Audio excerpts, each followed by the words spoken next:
आज आम नियाली अंचलवासी गोटे दुखद घटना। आम अंचल जड़े लोकप्रिय सरल स्वाभिमान व्यक्ति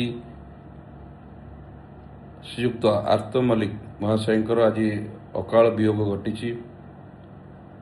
तांकर वियोग रे मु अत्यंत मर्माहत एवं दुखित। मोर से राजनीतिर सहयोग थिले, पारिवारिक बंधु थिले एवं कांग्रेस राजनीति समय बहु वर्ष धरी आम एकाठी काम करिचु। तांकर अकाल वियोग रे आज समस्त अंचलवासी दुखित मर्माहत। तांकर सरलता, सचोटता एवं स्वाभिमान पाई श्रीयुक्त आर्त मल्लिक सबुदिन पाई नियालीवासी हृदय रे अमर रहिबे।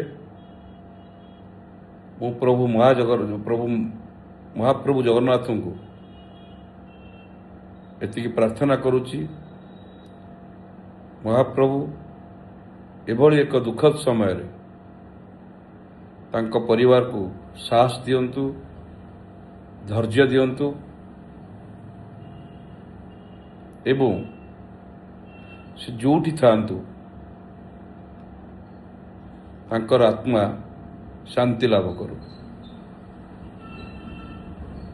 मु आज मोर जड़े व्यक्तिगत बंधु को हरई,